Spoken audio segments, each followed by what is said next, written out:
اعوذ باللہ من الشیطان اللعین الرجیم بسم اللہ الرحمن الرحیم الحمدللہ الذی ذکرہ للشرف الذاکرین وشکرہ فوز للشاکرین وطاعتہ نجاة للمطیعین الصلاۃ والسلام علی رسول الثقلین محبوب رب المشرقین ورب المغربین ولی الدارین امام القبلتین جد الحسن والحسین ابی القاسم محمد اما بعد فقد قال اللہ حق سبحانہ تبارک و تعالی وقولہ الحق بسم اللہ الرحمن الرحیم قد جاءکم من اللہ نور و کتاب مبین صلوات پڑھ دیں بر محمد وآلہ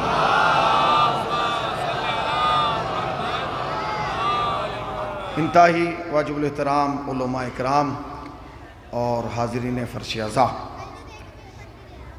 اس مرکزی عشرہ مجالس کی یہ اس سلسلے کی چوتھی گفتگو ہے جو سورہ مبارک مائدہ کی 15ویں آیت کے اختتامی حصے پر گفتگو ہو رہی ہے، اور جو عنوان اور جو موضوع رکھا گیا ہے وہ اسلام اور اصول حیات، اور جو گفتگو ابھی تک ہماری ہوئی اور جاری و ساری ہے وہ معصوم کے اس قول کے ضمن میں کہ ان مجلسوں میں ہمارے امر کو زندہ کرو، اور کوشش کی گئی ہے کہ ہم نے اب تک کی جو منازل طے کی ہیں اس میں کوشش یہ کی ہے کہ حرام اور حلال کے عنوان سے آپ کی خدمت عالیہ میں کچھ عرض کیا جائے۔ ایک شخص ہے جو دہریہ ہے، جو خدا کو نہیں مانتا، جو یہ نہیں مانتا کہ موت کے بعد بھی کوئی زندگی ہے، کوئی قبر ہے، حشر ہے، نشر ہے، صراط ہے، کچھ نہیں مانتا، بس وہ یہ مانتا ہے کہ ایک زندگی ہے کہ جو ہمیں گزارنے کے لیے دی گئی ہے، اور جب تک ہم ہیں تب تک زندگی ہے، ہم مرے معاملہ ختم ہو گیا۔ اب ایک ایسا شخص جو ہے وہ 8ویں امام کی خدمت میں آیا،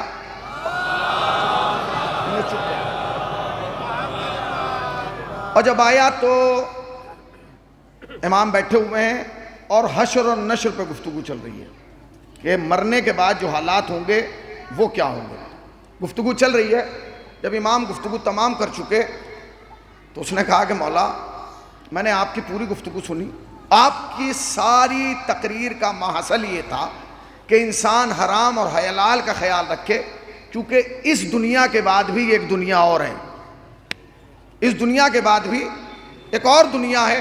اگر انسان حلال اور حرام کا خیال رکھے گا تو وہ دنیا اس کے لیے آسان ہوگی، ہلکی ہوگی، سبک ہوگی، سکون دہ ہوگی۔ تو امام نے کہا میں نے صحیح کہا۔ کہنے لگا پر اس دنیا کے بعد تو کوئی دنیا ہے ہی نہیں، ادھر مرے ادھر ختم، ادھر ختم ہوا معاملہ، ادھر آگے کچھ ہے ہی نہیں۔ تو امام نے کہا تم کہنا کیا چاہتے ہو؟ تو کہنے لگا مجھے افسوس اس بات کا ہے کہ آپ نے پوری زندگی حلال حرام کے چکر میں زندگی کے مزے لیے ہی نہیں۔ غور کیا آپ نے حلال اور حرام کے چکر میں زندگی کے مزے لیے ہی نہیں، اور جب آپ مر جائیں گے تب پچھتائیں گے کہ لو میں پوری زندگی یہ چکر میں رہا، یہ حلال ہے یہ نہ کھاؤ، یہ حرام ہے یہ نہ کھاؤ، یہ کرو یہ نہ کرو، یہ کرو یہ نہ کرو۔ امام نے کہا اچھا کہاں؟ امام نے کہا مجھے پچھتانے کی ضرورت ہی نہیں ہے۔ کہا کیوں؟ کہا تو خود کہہ رہا ہے کہ اس دنیا کے بعد کوئی دنیا ہے ہی نہیں، تو اگر دنیا ہوگی تو پچھتاؤں گا نا۔ آپ نے غور ہی نہیں کیا بھائی، جب تو خود کہہ رہا ہے کہ اب اس کے بعد معاملہ ختم ہے تو جب ختم ہو گیا تو پچھتانے کا موقع کہاں ملا؟ ہاں جو میں نے کہا ہے اگر وہ ہوا تو پھر تو پچھتائے گا۔ صلوات پڑھیں نا پر محمد وآل محمد پر۔ اگر ہم نے یہ زندگی، بیٹے جب میں کہوں تب نعرہ لگانا، یہ مسئلہ یہ ہے کہ قوم بچوں کو آگے کر دیتی ہے، خود پیچھے رہ جاتی ہے۔ یہاں بزرگوں کے آگے نہیں بیٹھنا چاہیے تھا، بڑوں کو، ذمہ داروں کو۔ اب بچے بھائی، اب بچے تو سب یہاں آ گئے تو بچے تو پھر شرارت کرتے ہیں۔ یہ تو ایک ہی گھرانہ ہے جہاں کے بچے شرارت نہیں کرتے، نہیں غور کیا آپ نے؟ بچے شرارت کرتے ہیں، ہر گھر کے بس ایک گھرانہ ہے کہ جہاں کے بچے شرارت نہیں کرتے، کیونکہ وہاں سارے محمد ہیں۔ بھائی نبی کی حدیث ہے نا، اولونا محمد، اوسطونا محمد، کلونا محمد، وآخرونا محمد۔ ہمارا پہلا بھی محمد ہے، ہمارا اوسط بھی محمد ہے، ہمارا آخر بھی محمد ہے، ہمارے کل کے کل محمد ہیں۔ کسی نے کہا یا رسول اللہ آپ نے یہ حدیث کیوں نہیں کہی اولون علی، اوسطون علی، آخرون علی، کلون علی، میرا پہلا بھی علی، میرا آخر بھی علی، میرا اوسط بھی علی، ہم سارے کے سارے علی ہیں، آپ نے محمد کیوں کہا، علی کیوں نہیں کہا؟ نبی نے کہا اس لیے کیونکہ میں جانتا تھا جب مسلمانوں کے حلق سے ایک علی نہیں اتر رہا 14 علی کا۔ صلوات پڑھیں نا پر محمد وآل محمد وآل۔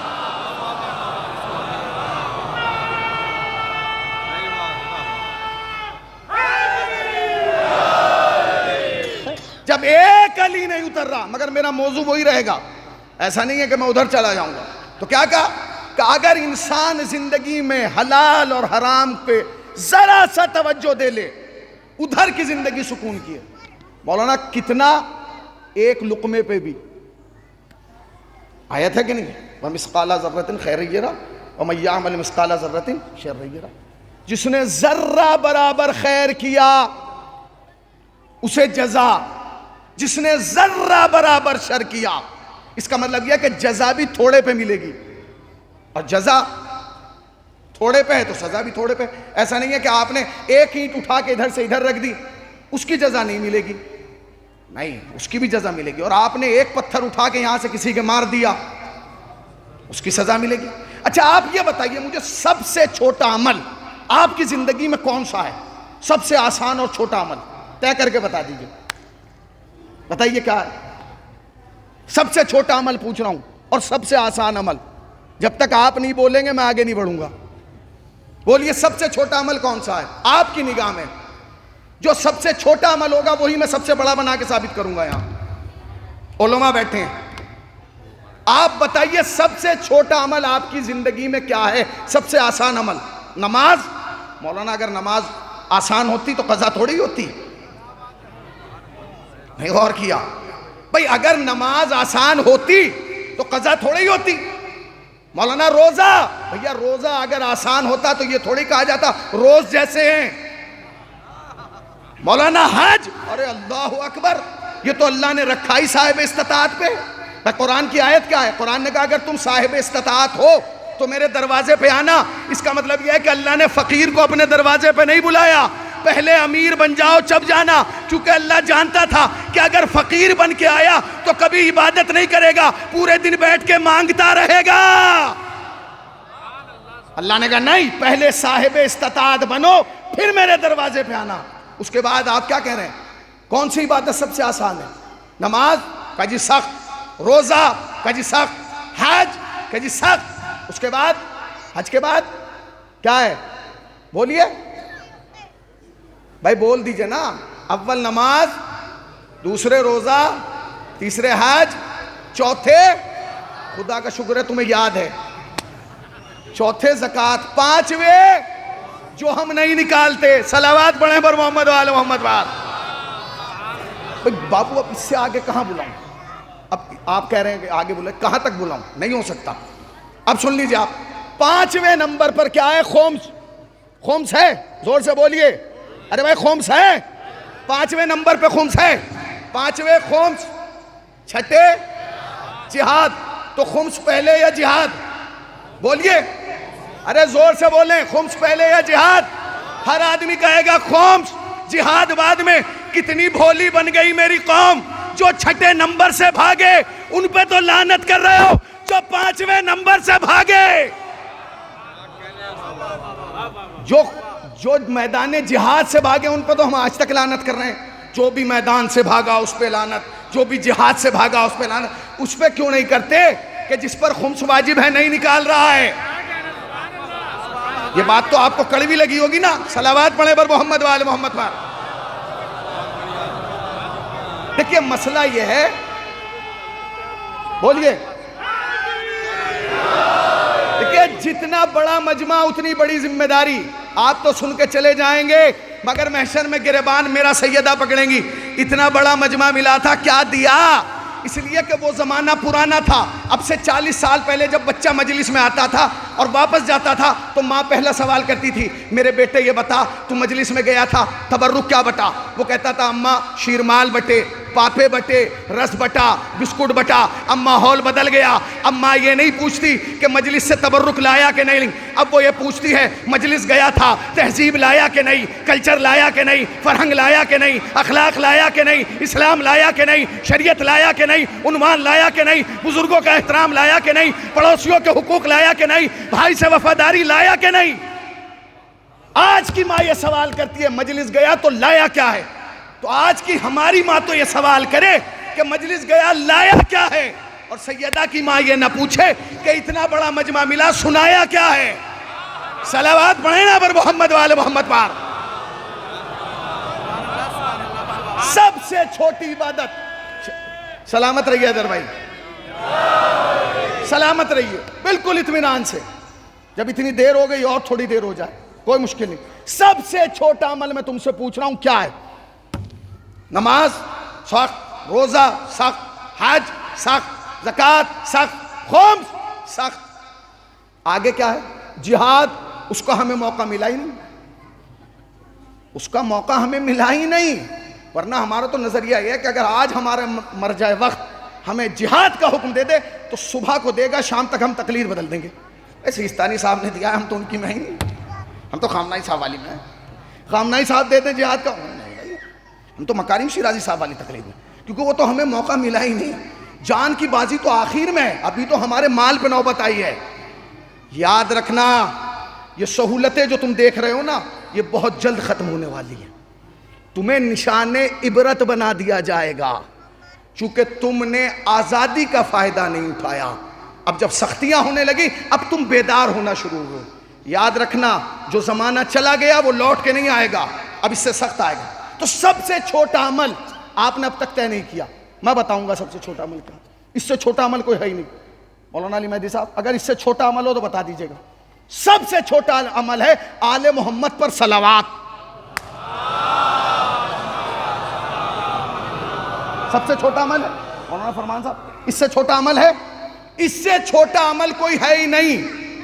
سب سے چھوٹا عمل ہے آل محمد پر صلوات. اور جزا سب سے بڑی ہے. معصوم سے پوچھا گیا صلوات کی جزا کیا ہے؟ کہنے لگے جو صلوات پڑھتا ہے مرنے کے بعد ہمارے ساتھ شمار کیا جائے گا. آئے ہائے، جو صلوات پڑھتا ہے وہ مرنے کے بعد ہمارے ساتھ شمار کیا جائے گا. مولا جو صلوات پڑھتا ہے اس کی جزا کیا ہے؟ پہلے کیا کہا؟ جو صلوات پڑھتا ہے وہ ہمارے ساتھ محشور کیا جائے گا.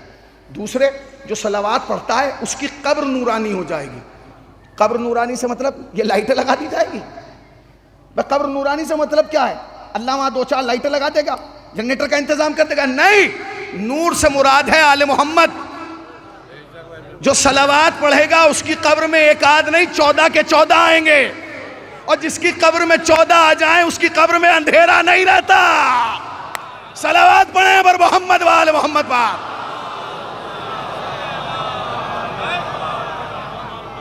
تو سب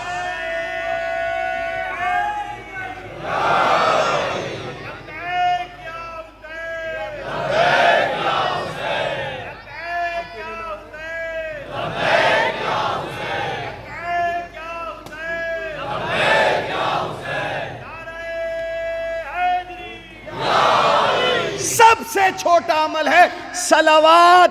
اس سے چھوٹا عمل نہیں ہے. اب جزا بتاؤں. پہلی جزا کیا ہے؟ آل محمد کے ساتھ رہے گا، محشور کیا جائے گا مرنے کے بعد. قبر میں آل محمد آئیں گے. مولا یہ تو بتائیے کہ اس کا ثواب اور اجر کتنا ہے؟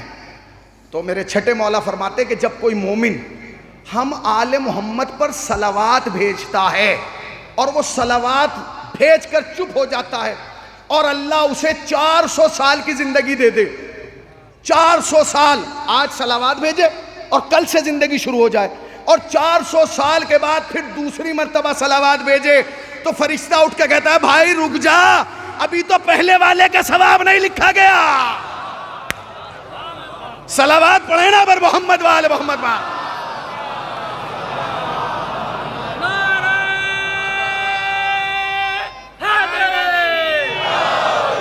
صلوات کی جزا. اس کے بعد کیا جزا ہے؟ 400 سال. یہ تو ختم ہو گئی. یہ تو چھٹے امام کی تھی نا، اب پیغمبر اعظم کی سن لیجئے. پہلے تو علامہ جلال الدین سیوطی کا جملہ سنیے، وہ کہتے ہیں کہ نبی نے فرمایا، ہمارے عالم نہیں ہیں، برادران اہل سنت کے بہت بڑے عالم ہیں، وہ کہتے ہیں کہ نبی نے فرمایا کہ مجھے وہ صلوات پسند نہیں ہے جس کے دم نہ ہو، آدھی صلوات، دم بریدہ صلوات مجھے پسند نہیں ہے۔ فرمایا یا رسول اللہ آدھی صلوات کون سی ہوتی ہے؟ کہ وہ صلوات جس میں مجھ پہ تو صلوات پڑھی جائے، یہ کہا جائے اللہم صلی علی، مگر آل محمد کو نہ جوڑا جائے، وہ صلوات مجھے پسند نہیں ہے۔ اس کا مطلب یہ ہے کہ اگر آدھی صلوات بھیجو گے تو منہ پہ مار دی جائے گی۔ اب نبی فرماتے ہیں کہ سب سے چھوٹا عمل ہے صلوات۔ اس کے بعد پیغمبر فرماتے ہیں کہ جب میں معراج میں عرش اعظم پہ گیا اور تیسرے آسمان پہ پہنچا، میں نے دیکھا ایک فرشتہ بیٹھا ہوا ہے، بس سن لیجئے گا، میں نے دیکھا ہے کہ ایک فرشتہ بیٹھا ہوا ہے، اس کے 1000 ہاتھ ہیں، ہر ہاتھ میں 1000 انگلیاں ہیں، اور وہ کچھ حساب جوڑ رہا ہے۔ میں اس کے قریب گیا، میں نے کہا تو کیا حساب جوڑ رہا ہے؟ اس نے کہا یا رسول اللہ میرا کام یہ ہے، زمین پہ جتنے بارش کے قطرے گرتے ہیں میں گن لیتا ہوں، زمین پہ جتنے ذرات ہیں میں گن لیتا ہوں، درختوں پہ کتنے پتے ہیں میں گن لیتا ہوں، جنگلوں میں کتنے درخت ہیں میں گن لیتا ہوں، اڑتے ہوئے پرندوں کے پر میں گن لیتا ہوں۔ تو نبی نے کہا کوئی ایسی چیز ہے جو تو گننے میں ناکام ہو گیا؟ کہا یا رسول اللہ بس ایک چیز ایسی ہے کہ جب وہ پڑھی جاتی ہے تو میرا معاملہ ختم ہو جاتا ہے۔ کہ کیا؟ کہ جب کوئی شیعہ آپ کے اوپر اور آپ کی آل کے اوپر صلوات بھیجتا ہے۔ عمل چھوٹا ہے، جزا بڑی ہے۔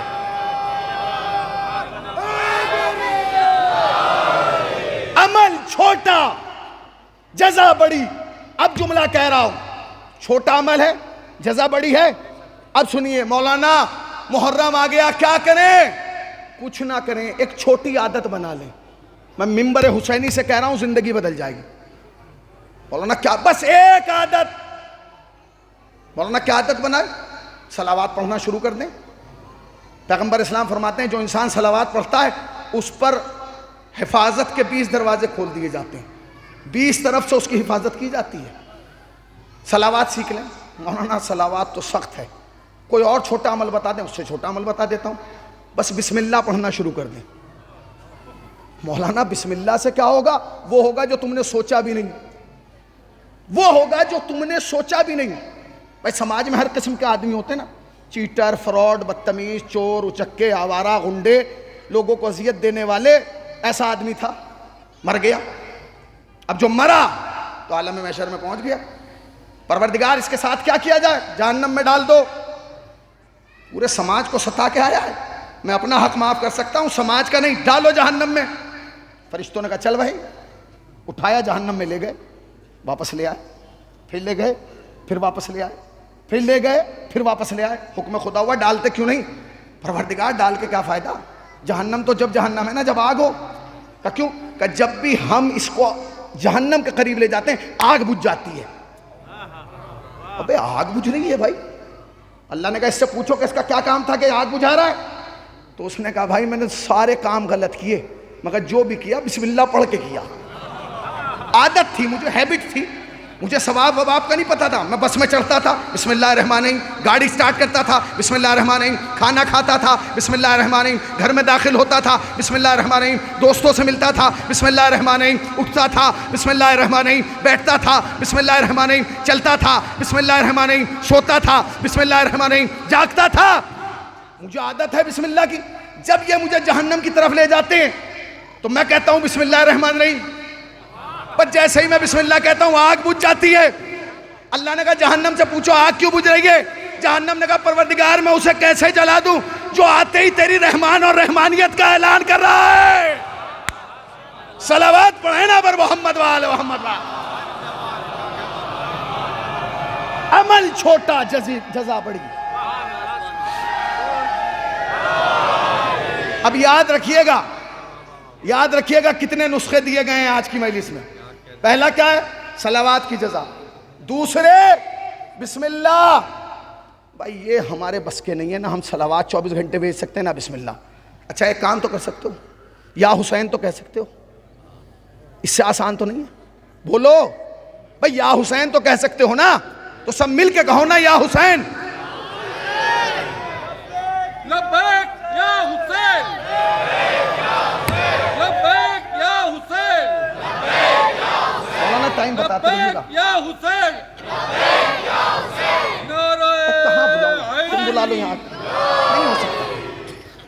یا حسین تو کہہ سکتے ہو.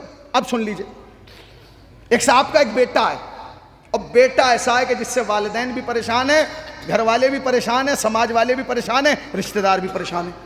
کوئی عیب ایسا نہیں ہے جو اس لڑکے کے اندر نہیں ہے، مگر اس کی ایک عادت ہے، یا حسین کہتا ہے. جہاں پرچم لگا ہوا دیکھتا ہے یا حسین، علم لگا دیکھتا ہے یا حسین، تعزیہ دیکھتا ہے یا حسین، امام بارگاہ دیکھتا ہے یا حسین. مر گیا، مرنے پہ گھر والے بہت خوش ہوئے، اچھا ہوا مر گیا. اب یہ سمجھیے کہ جس کے مرنے پہ گھر والے خوش ہوں وہ کتنا خطرناک آدمی ہوگا. گھر والے پریشان ہیں، مر گیا، کہانی ختم ہو گئی. اب گھر والے سوچ رہے ہیں کہ بھائی اس کا تو وہاں برا عالم ہوگا، بھائی کچھ ایصال ثواب کر دیں. اس کے ابا نے کہا کہاں تک کرو گے، پورا سماج تو اس سے پریشان ہے، کہاں تک کرو گے تم ایصال ثواب، کیا کرو گے اس کے لیے، رہنے دو. ٹھیک ہے بھائی رہنے دیں گے، کیا فرق پڑ رہا ہے. ہمارا تو مزاج یہ ہے کہ بچے جتنا بچا جا سکے بچا لو، جتنا بچایا جا سکے، اس لیے کہ ایصال ثواب ہوگا تو خرچ کرنا پڑے گا. بچا لیا گیا. ابا بڑے پریشان ہیں کہ وہاں میرے بچے پہ ڈنڈا بج رہا ہوگا اور حساب و کتاب. اب ایک دن بچہ ابا کے خواب میں آیا، اور بیٹھا ہوا ہے کرسی پہ، نہریں بہ رہی ہیں، فوارے چل رہے ہیں. اس نے کہا بیٹے کہیں تو غلط جگہ تو نہیں چلا گیا. اس نے کہا ابا میں بالکل صحیح جگہ ہوں. کہا ہوا کیا؟ کہا چھوڑ دیجئے جو ہونا تھا ہو گیا. ایک عادت بچا کے لے گئی، عمل چھوٹا جزا بڑی. آئے ہائے، عمل چھوٹا جزا بڑی. یہ مجلس میں سنانے کے لیے نہیں پڑھ رہا ہوں، اس پہ اگر ایک بھی عمل کرے گا میرے لیے بھی توشہ آخرت ہوگا، میری والدہ مرحومہ کے لیے بھی توشہ آخرت ہوگا، اور آپ کے لیے بھی توشہ آخرت ہوگا. اس نے کہا کہ بیٹا تیرا تو کوئی کام ہی ایسا نہیں تھا. میں تو ابا بالکل مزے لے رہا ہوں، عالم برزخ میں سکون سے ہوں. اس نے کہا ایسا تو نے کیا کام کیا؟ کہ ابا میری ایک عادت تھی کہ ہاں کہ جب بھی میں کسی چیز کو دیکھتا تھا، علم کو، تازی کو، یا حسین کہہ کے سلام کر لیتا تھا. تو کہنے لگا ہاں بیٹا، کہ بس اس پہ کام ہو گیا. کہ کیا؟ کہ جب تم سب مجھے قبر میں چھوڑ کے گئے تو فرشتے آ گئے. حالات تو ایسے تھے نہیں کہ بچا جائے. انہوں نے کہا اس کے ہاتھ پیر باندھو اور کھینچ کے لے کے چلو. میں کھینچ کے مجھے لے جا رہے تھے برزخ میں، سن لینا، کھینچ کے لے جا رہے تھے مجھے برزخ میں، کہ میں نے دیکھا خیمہ لگا ہوا ہے، اور خیمے پہ ایک بہت اونچا علم لگا ہے، اور اس پہ یا حسین لکھا. میں نے کہا رکو. فرشتے رک گئے. کیا کیا بات ہے؟ کہ میں سلام کر لوں. بس جیسے ہی میں نے کہا السلام علیکہ یا ابا عبداللہ یا حسین، بس یہ کہنا تھا کہ خیمے کا پردہ ہٹا. ایک شخص باہر آیا. کیسے ایسے کیوں لے جا رہے ہو؟ کہ مولا اعمال ایسے نہیں ہیں. کہ چھوڑ دو. کہ کیوں؟ کہ اس نے مجھے پکار لیا. اللہ اکبر اللہ. اسے چھوڑ دو کیونکہ اس نے مجھے پکار لیا. بس جب مولا نے کہہ دیا، انہوں نے کہا مولا اس کے اعمال ایسے نہیں. کہ میں کہہ رہا ہوں نا، چھوڑ دو. ایک اچھی عادت نے بچا لیا. عادت اچھی تھی، چھوٹی عادت تھی. موضوع یاد ہے، عمل چھوٹا جزا بڑی. پہلا عمل صلوات، دوسرا عمل بسم اللہ، تیسرا عمل زور سے بولے، اور چوتھا عمل سن لیں، علی حق. بس مجلس ختم ہو جائے گی اسی پہ، ختم. حجاج نام کا ایک بادشاہ ہے، علماء سے پوچھئے، اتنا خطرناک، صبح کا ناشتہ نہیں کرتا جب تک اسے خبر نہیں ملتی کہ 4 شیعہ مار دیے گئے. اس نے اپنے قید خانے میں شیعوں کو بھرا ہوا ہے. صبح نکال کے منگواتا ہے 4 آدمی، قتل کروا دیتا ہے، اور قتل کروانے کے بعد کہتا ہے کہ اب ناشتے کا وقت ہو گیا. دوپہر میں کھانے کا وقت ہوتا ہے، 4 آدمی بلا لیتا ہے. اس نے اعلان کر دیا حکومت میں کہ اگر میری حکومت میں کوئی علی کا نام لیتا ہوا بھی مل جائے اس کی گردن مار دو، ختم کر دو. اعلان ہو گیا، پوری حکومت میں اعلان کر دیا گیا کہ جو بھی علی کا نام لیتا ہوا ملے اس کی گردن مار دو. یہ خبر ایک شیعہ تک پہنچ گئی. اس کی عادت یہ تھی، اس کا وظیفہ تھا یہی کہنا علی حق، حق علی. اسے کوئی کام ہی نہیں تھا، اسے پتہ بھی نہیں تھا. اس نے کہا علی حق، حق علی. وہ چوراہے سے جا رہا تھا. جب چوراہے پہ جا رہا تھا تو پولیس والوں نے روک لیا. کہاں جا رہے ہو؟ اس نے کہا علی حق، حق علی. جا میں وہاں رہا ہوں. آپ کو کوئی کام ہے؟ اس نے کہا کام نہیں، ذرا دوبارہ بولنا. اس نے کہا علی حق، حق علی. اس نے کہا تجھے نہیں پتا کہ حکومت کا اعلان کیا ہے کہ جو بھی علی کہے گا گردن مار دیں گے؟ اس نے کہا مار دو، ہم پہ کیا فرق پڑتا ہے. علی حق، تمہارے سننے پہ سلام ہے. زندہ باد حسینیوں زندہ باد. کس نہج پہ سن رہے ہو؟ تمہاری خاموشی پہ سلام.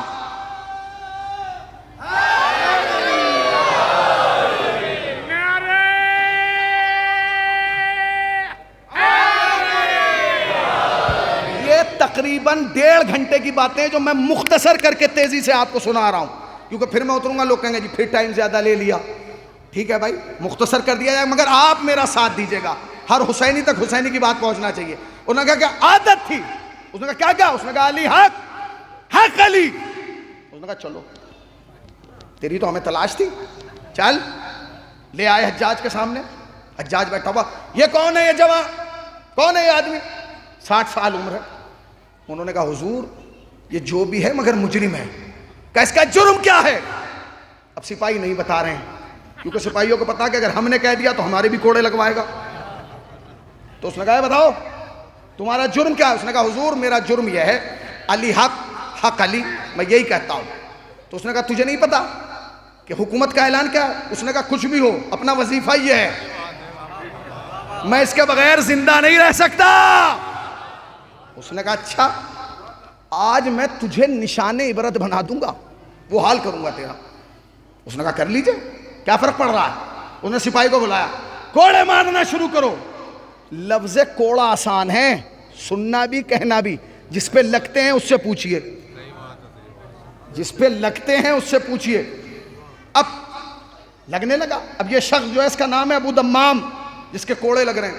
ہر کوڑے پہ جب کوڑا لگتا ہے کہتا ہے علی حق علی، علی حق علی. کوڑے برسنا شروع ہوئے. کب تک کھڑا رہتا؟ گھٹنوں پہ آ گیا، مگر زبان پہ وہی جاری رہا علی حق علی علی حق. زمین پہ گر گیا، یہاں تک کہ 80 کوڑے روایت کہتی ہے اس کے بدن پہ لگے. یہ زمین پہ گر گیا مگر لب ہل رہے ہیں. تو بادشاہ نے سپاہی سے کہا ذرا کان لگا کے سن، شاید اب اسے اپنی غلطی کا احساس ہوا ہو. سن. سپاہی جھکا، کان لگائے، اٹھا. بادشاہ نے پوچھا کیا کہہ رہا ہے؟ اس نے کہا میں نہیں کہوں گا. کہا بتا کیا کہہ رہا ہے؟ حضور کہتا کیا؟ کہہ رہا ہے علی حق علی. نیچے سے جیسے یہ کہا نا، نیچے سے لیٹا ہوا ابو دمام مسکرایا. بادشاہ نے کہا ہنس کیوں رہا ہے؟ کہا اس لیے تو مجھے روک رہا تھا، میں نے تیرے سپاہی سے کہلا دیا. صلوات پڑھیں بر محمد وآل محمد پر. یا علی بکھر کے نہیں مل کے.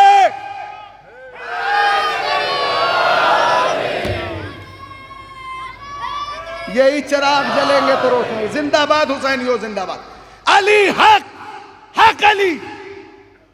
سپاہیوں نے کہا حضور چھوڑیں یا مار دیں؟ اس نے کہا اسے نشان عبرت بنانا ہے، بہت کوڑے لگ گئے، اسے گھر چھوڑ کے آؤ. کل جب ہوش آئے گا تو عقل ٹھکانے آ جائے گی، کیونکہ ابھی تو تازہ معاملہ ہے نا. اکڑے گا، تڑپے گا، درد ہوگا. لے گئے ابو دمام کو، لے جا کے ڈال دیا. بیوی نے دروازہ کھولا، ارے ابو دمام زمین پہ. اٹھایا اندر لائے. کیا ہوا؟ کچھ نہیں ہوا، وہ جو وظیفہ کرتا تھا نا علی حق علی، اس کا انعام ملا ہے. انعام ملا ہے یا سزا ملی ہے؟ کا انعام. اب اس کا اثر دیکھ. بستر پہ لٹا دیا. لیٹا ہوا ابو دمام آخری آدمی تک لیٹا ہوا بستر پہ. لیٹے لیٹے نجف کا رخ کیا، اور نجف کا رخ کر کے کہا مولا اب آ جائیے. آئے ہائے مولا اب آ جائیے. پر جیسے ہی کہا مولا اب آ جائیے، اب یہ سوچئے کہ جس کے 80 کوڑے لگے ہوں، بالکل آخری دم ہو، اس کے دل کی تڑپ کیسی ہوگی، آواز کیسی ہوگی. فوراً کہا مولا آ جائیے. پر جیسے ہی کہا فوراً حجرے میں روشنی ہوئی. ابو دمام تو نے بلایا ہم آ گئے. ابو دمام تو نے بلایا ہم آ گئے. مولا کتنا اچھا ہوتا اگر دربار میں آ گئے ہوتے. مولا نے فوراً پلٹ کے کہا ابو دمام کتنا اچھا ہوتا اگر تو نے دربار میں بلا لیا ہوتا. اگر کتنا اچھا ہوتا. ہم آ گئے. بتاؤ ابو دمام. مولا بس اتنی طاقت دے دیجئے، اتنی سی کہ ایک دفعہ اس کے دربار میں جا کے اور کہہ رہا ہوں تمہارے سننے پہ سلام ہے. زندہ باد حسینیوں زندہ باد. جب اتنا بڑا مجمع ہونا تو داد اور نعرے ایسے ہونا چاہیے کہ عرش پہ جبرائیل سے فرشتے پوچھے رکیے جملہ جب اتنا بڑا مجمع ہونا تو زمین سے نعرہ اتنا بڑا جانا چاہیے کہ عرش پہ جبریل سے فرشتے پوچھے استاد زمین پہ کیا ہو رہا ہے، اور فرشتوں کا جبریل جواب دے پریشان نہ ہو، جو آج تک عرش پہ ہو رہا تھا آج فرش پہ ہو رہا ہے. بکھر کے نہیں مل کے.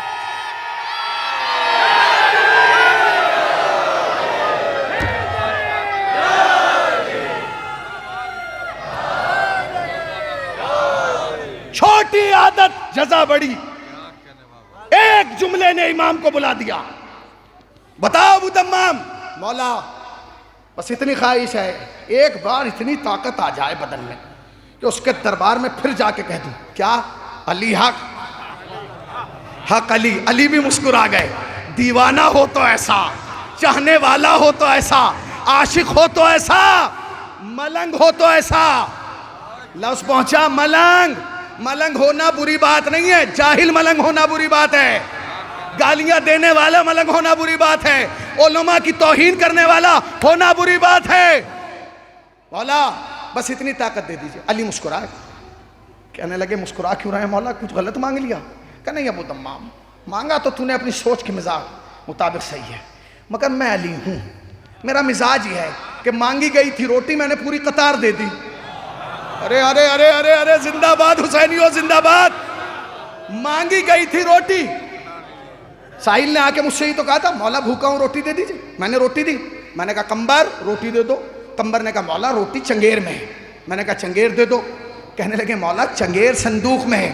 تو میں نے کہا صندوق دے دو. کہنے لگے مولا صندوق اونٹ پہ ہے. تو میں نے کہا اونٹ دے دو. کمبر نے کہا مولا اونٹ قطار میں ہے. تو کہنے لگے قطار دے دو. کمبر نے رسی پھینک دی. کمبر کیوں پھینک دی؟ کہیں مولا آپ یہ نہ پوچھ لیں رسی کس کے ہاتھ میں. میں کہوں کمبر کے، کہتے کمبر بھی دے دو.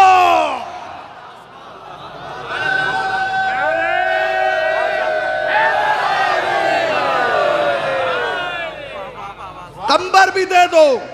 ابو دمام میرے مزاج میں ہے، مجھ سے کوئی کم مانگتا ہے میں زیادہ دیتا ہوں. مولا کیا؟ ابو دمام عمر کتنی ہے؟ کہنے لگے مولا 60 سال. کہنے لگے ایسا کرو کہ اب 60 واٹ چھوڑو، اب میں تمہیں بنا رہا ہوں 20 سال کا. آج تک تو تم 60 سال کے تھے، اب تم 20 کے ہو جاؤ گے. مولا 20؟ ہاں.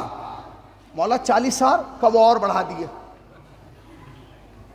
40 سال کی زندگی اور بڑھا دی علی نے، اور 60 سال کا کر دیا. اب 60 میں اور 20 میں فرق ہوتا ہے.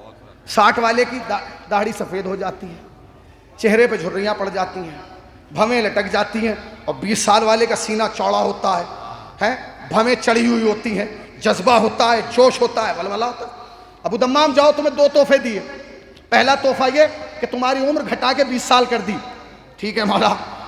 دوسرے یہ کہ تمہاری 40 سال اور بڑھا دی، جو گھٹائی ہے وہ بڑھا دی. تم 40 سال اب اور زندہ رہو گے، سکون سے جاؤ.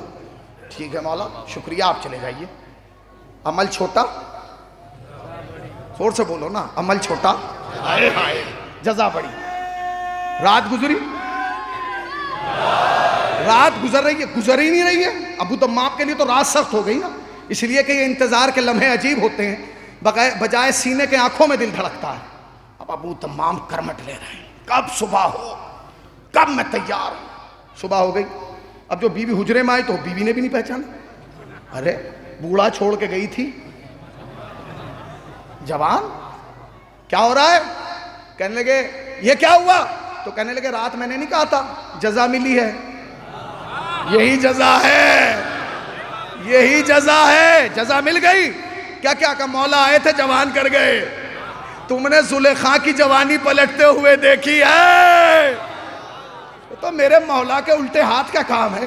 اگر علی اچھا کیوں نہ پلٹیں؟ علماء سے پوچھئے بیٹھیں.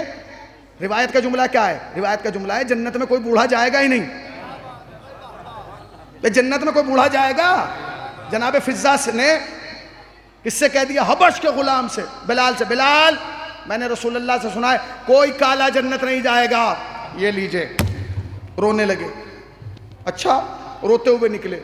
سامنے سے کمبر آ رہے تھے. کمبر نے کہا رو کیوں رہے ہو بھائی؟ کہنے لگے فضہ نے کہا ہے.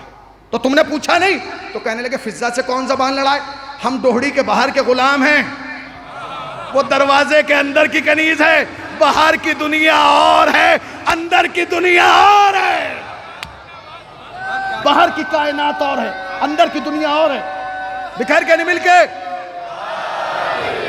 باہر کی دنیا اور ہے، اندر کی دنیا اور ہے. فضا سے کون پوچھے؟ تو کہیں گے چلو رسول اللہ سے بات کرتے ہیں. ایسے کیسے ہو گیا؟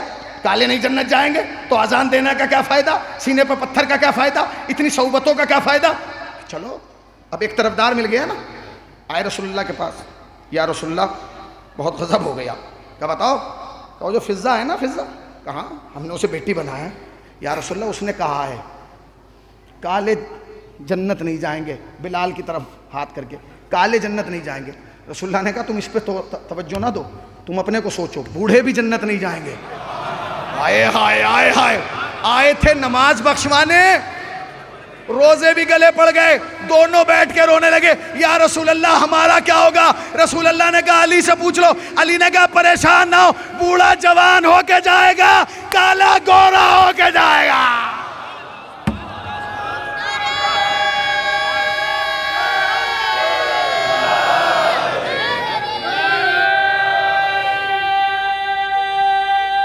بکھر کے نہیں مل کے. کالا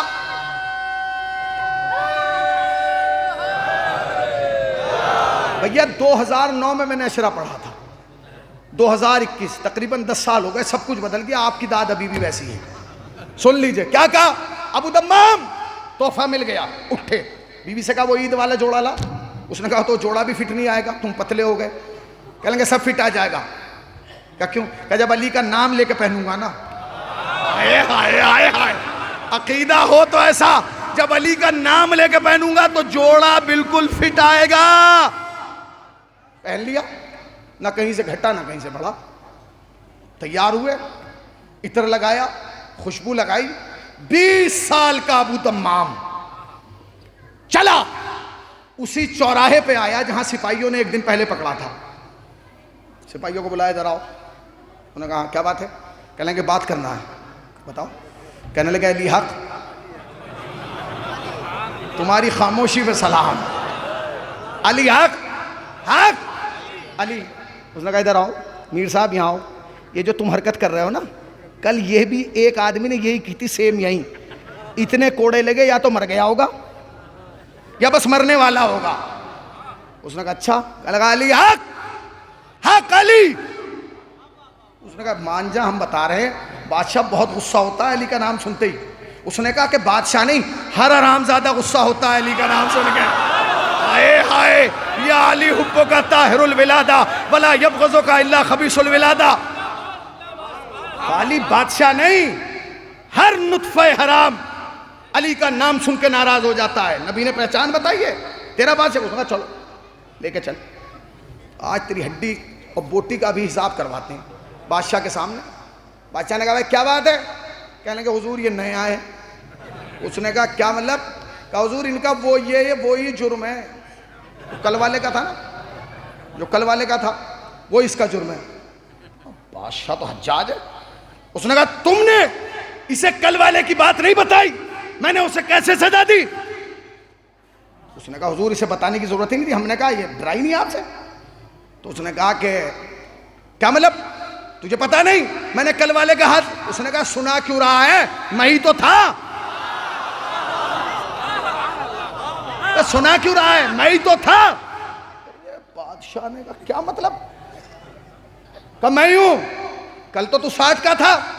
کہنے لگے سن علی کا مزاج یہ ہے کہ وہ 55 سے ڈائریکٹ 55 میں لاتے ہیں. آئے ہائے آئے ہائے آئے ہائے. زندہ باد حسینیو زندہ باد. بکھر کے نہیں مل کے. حیدر بھائی زندہ باد.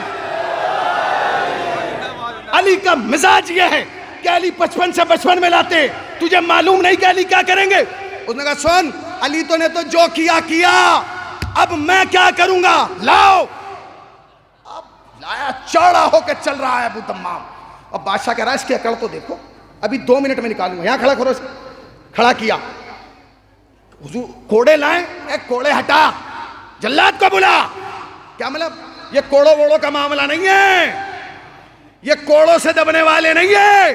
اب ایک جملہ کہوں بھائی، ابو تمام نے چند نشان کوڑے کے کمر پہ لے لیے تو جوانی میں بڑھاپے سے جوانی آ گئی تو جو عزادار زنجیر کا ماتا.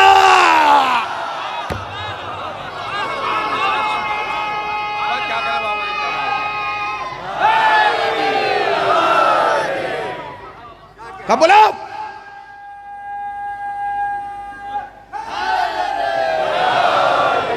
ابو دمام لاؤ. ابو دمام کو لایا گیا. کوڑے لاؤ. اس نے کہا کوڑے رہنے دو, تلواریں لاؤ. تلواریں لائی گئی. ایک جلاد ادھر ایک ادھر, بیچ میں ابو دمام. اس نے کہا آپ کہے علی حق. اس نے کہا علی حق, حق علی. اس نے کہا تلوار نکالو. سپاہیوں نے تلوار نکالی. اب کہے علی حق, حق علی. اس نے تلواروں کو دیکھا, ہنستے ہوئے پھر کہہ دیا علی حق, حق علی. اس نے کہا تھوڑا تلوار اٹھاؤ. سپاہیوں نے اٹھا لی. علی حق, حق علی. سپاہیوں نے کہا کام ایسے نہیں چلے گا, حضور تلوار پوری اٹھا لیں, باپ اشارہ کریں گے ہم مار دیں گے. انہوں نے کہا پوری تلوار. اب ابو دمام بیچ میں کھڑے, دو تلواریں اٹھی. کیا ابو دمام نے پھر اس کے کہا علی حق, حق علی. اس نے کہا یار تلوار نیچے رکھو, پہلے مجھے اس سے ایک بات پوچھنے دو. کہ کیا کل تو کوڑوں سے بھی ڈرسا رہا تھا, آج تلواریں بھی نکل رہی ہیں, آج تو ڈر نہیں رہی رہا, گھبرا نہیں رہا. اس نے کہا بادشاہ اگر تو کل نکالتا تو میں ڈر جاتا, آج کیسے ڈروں, میں تو 40 سال بڑھوا کے آیا. ہو گئی مجلس.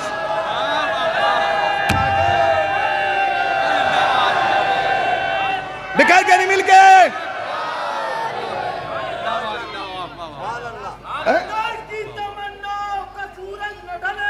زندہ باد.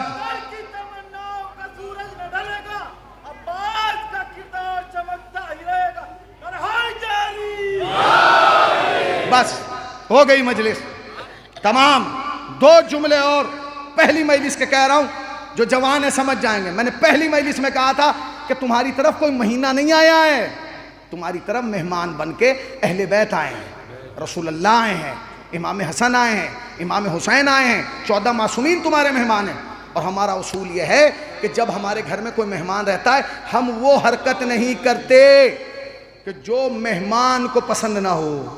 اس لیے کہ اگر یہ کریں گے تو مہمان جا کے کہے گا کیسے تھے, مجھے مہمان بنایا ہوا تھا, مجھے پسند نہیں تھا, میرے سامنے یہ حرکت کر رہے تھے.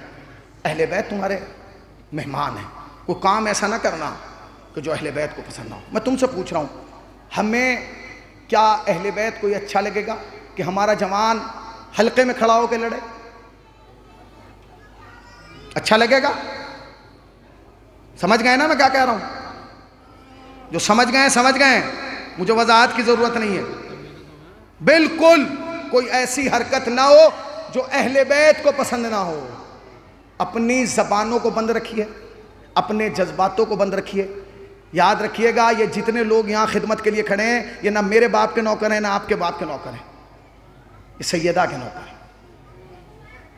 یہ اگر کوئی کام کہہ رہے ہیں یا کر رہے ہیں یہ آپ کے اور میرے لیے کر رہے ہیں تاکہ ہم محفوظ رہیں, ورنہ ایسے حالات میں اور اتنا بڑا مجمع جمع ہو جانا یہ معجزے کی بات نہیں.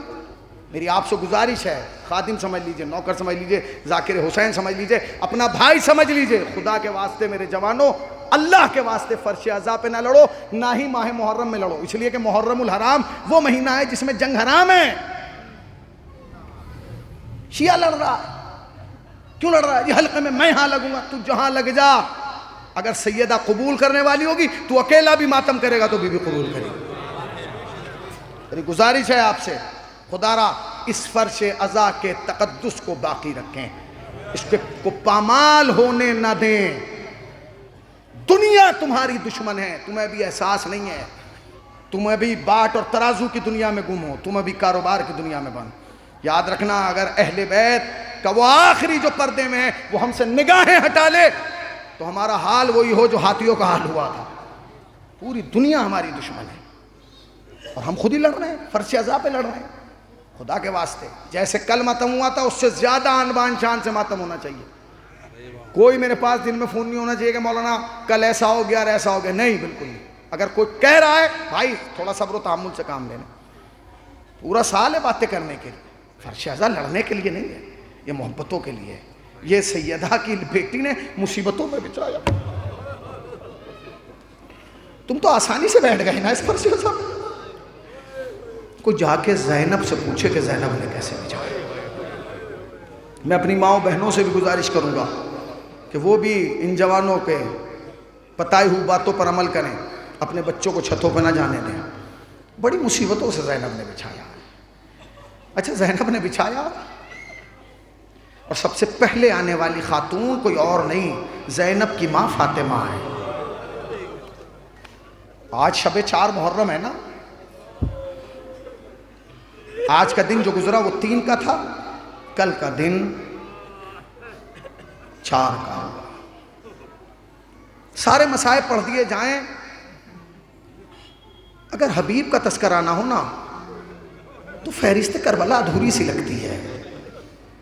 2 محرم کو جب زینب پہنچی ہے نا کربلا میں، تو 2 محرم ہی سے گھوڑوں کے ہنہنانے میں اضافہ ہونے لگا، اونٹوں کی گھنٹیوں میں اضافہ ہونے لگا۔ جناب زینب نے امام حسین کو بلایا، اے میرے ماں جائے، یہ مسلسل گھوڑوں کے ہنہنانے میں اضافہ کیوں ہو رہا ہے؟ یہ اونٹوں کی گھنٹیوں میں اضافہ کیوں ہو رہا ہے؟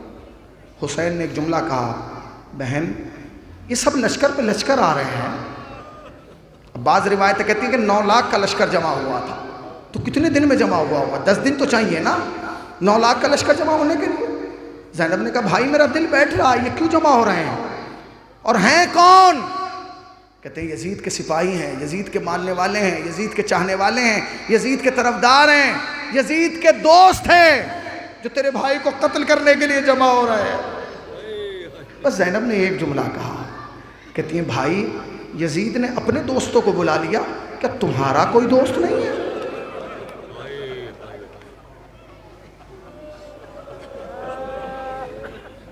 بھائی یزید نے اپنے دوستوں کو بلا لیا کہ تمہارا کوئی دوست نہیں ہے؟ حسین کو یاد آ گیا، ہاں زینب ہمارا بھی ایک دوست ہے۔ کون؟ بچپن کا دوست حبیب۔ حبیب ہے، جانتے ہیں حبیب وہ شہید ہے جو 2 مرتبہ امام حسین کے لیے شہید ہوئے، 2 مرتبہ۔ ایک مرتبہ ان کے والد نے، جناب مظاہر نے رسول اللہ کی دعوت کی ہے، جب دعوت کر چکے تو جناب حبیب کا چہرہ اتر گیا، تو جناب مظاہر نے پوچھا بیٹا تم چپ کیوں ہو گئے، تمہارے چہرے کو اداسی کیوں آ گئی؟ کہنے لگے بابا آپ نے اپنے دوست کو بلا لیا، میرے دوست کو نہیں بلایا۔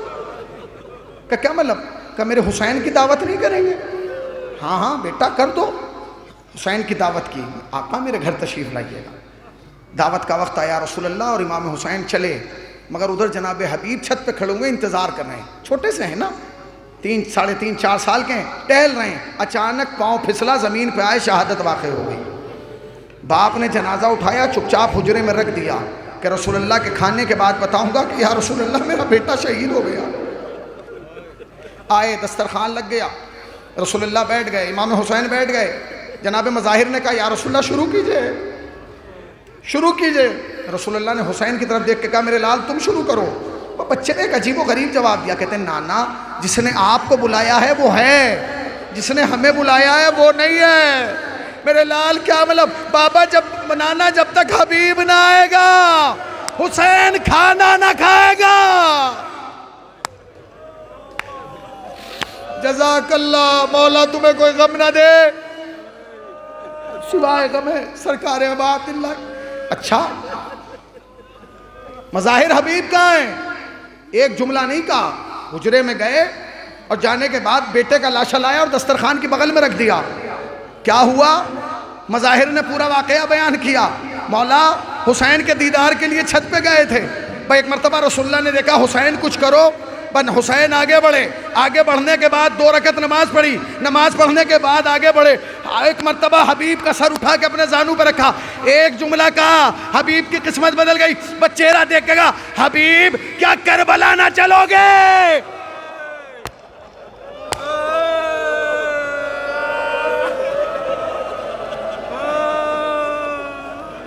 حبیب کیا کربلا نہ چلو گے؟ یہ کہنا تھا، حبیب نے کہا لبیک یا مولا۔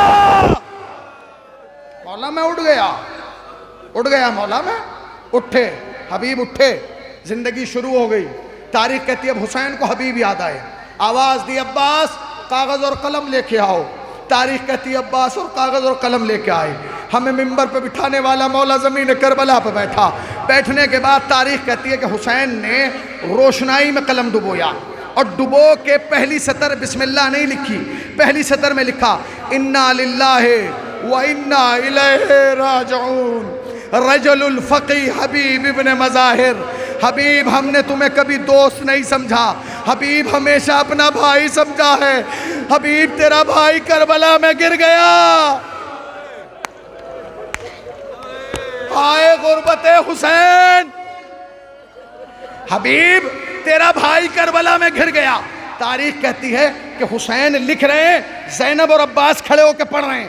حسین نے قلم روکا، زینب کا چہرہ دیکھ کے کہا زینب میری بہن اب تک جو میں نے لکھا تم نے پڑھ لیا نا؟ ہاں بھائی۔ عباس جو اب تک میں نے لکھا تم نے پڑھ لیا نا؟ ہاں بھائی۔ ذرا ایک قدم پیچھے ہٹو، مجھے ایک جملہ الگ سے لکھنے دو، اب سنو گے غربت حسین۔ پیچھے ہٹے، حسین نے جلدی سے کاغذ موڑ کے لکھا حبیب آنے میں دیری نہ کرنا، حسین تنہا نہیں زینب ساتھ آئیے۔ جزاک اللہ۔ گھٹ کے نہ رو، رو ایسے کہ جیسے حسین رخصت ہو رہا ہے۔ تمہیں احساس ہے اتنے بڑے مجمع کی آواز کم سے کم جنت البقیع جانا چاہیے تاکہ ایک ماں مطمئن ہو جائے میرے لال کے عزادار۔ حبیب آنے میں دیری نہ کرنا، حبیب آگے بڑھے۔ تاریخ کہتی ہے حسین خط لکھ چکے، دستخط کیے، مہر لگائی، خط بند کیا، زینب آگے بڑھی، بڑھ کے کہتی ہیں بھائی جو آپ کو لکھنا تھا آپ نے لکھ لیا نا؟ بھائی جو آپ کو لکھنا تھا آپ نے لکھ لیا۔ ہاں بھائی ایک جملہ خط کے پیچھے میری طرف سے لکھ دو۔ ہاں زینب بتاؤ کیا لکھوں؟ کہ بھائی بس اس پہ لکھ دو حبیب تجھے فاطمہ کی بیٹی زینب سلام کہتی ہے۔ تھک گئے ہو تم، زیادہ دیر ہو گئی نا بیٹھے ہوئے، مگر سینے پہ ہاتھ مار کے کہو واہ غریبا، واہ مصیبتا، واہ علیہ۔ حسین نے لکھا، قاصد کو بلایا، قاصد کو خط دیا۔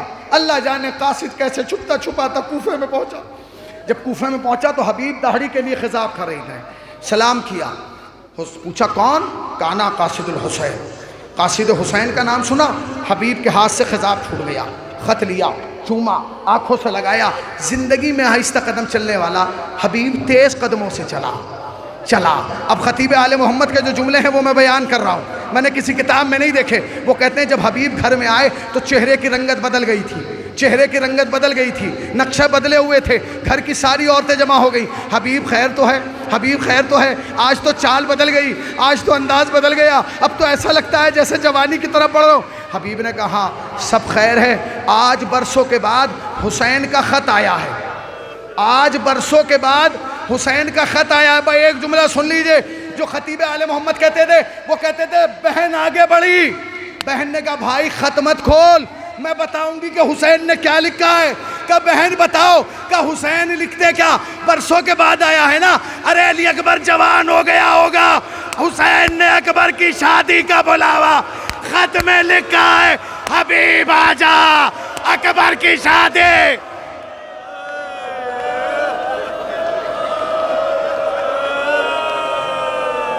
جزاک اللہ،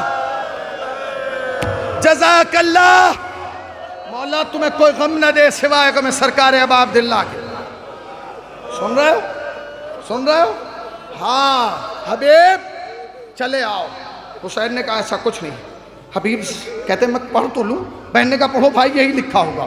نیچے بیٹھی، جیسے خط پہ نگاہ پڑی نا، خط کھولا، پہلی سطر پہ نگاہ پڑی، زمین پہ بیٹھے تھے، اٹھے، پھر بیٹھے، پھر اٹھے، پھر بیٹھے، پھر اٹھے۔ بہن نے کہا بھائی خیریت تو ہے؟ کہتے رہے حسین نے خط میں اکبر کی شادی کا نہیں، حسین نے لکھا انا للہ۔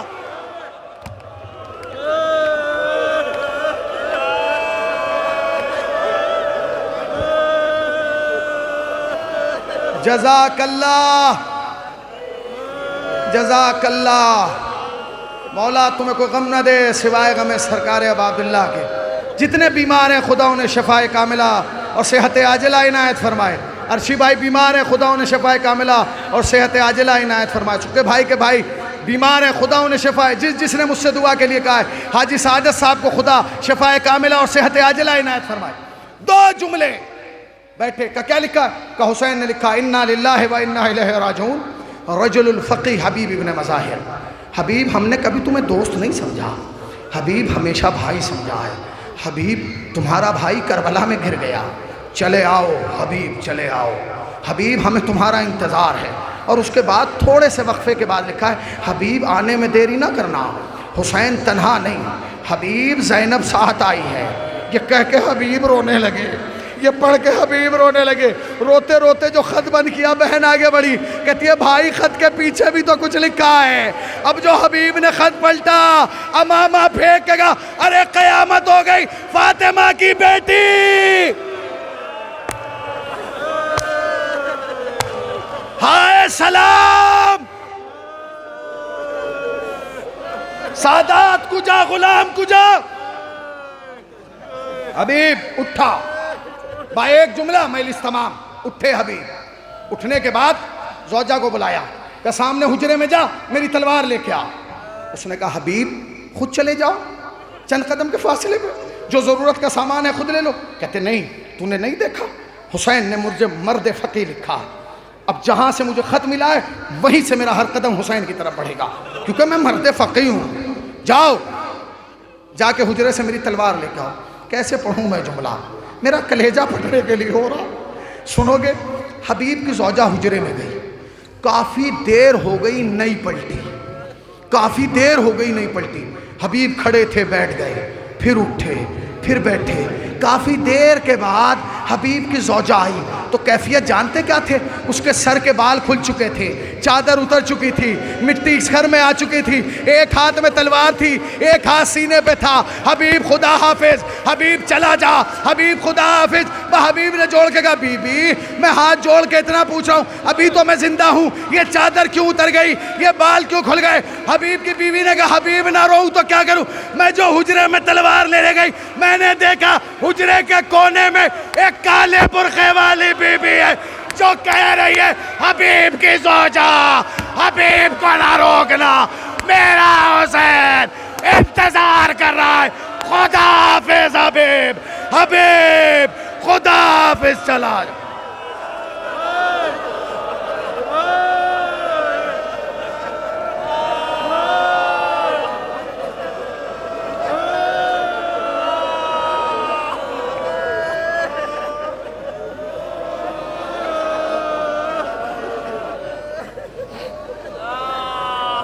سيعلم الذين ظلموا أيام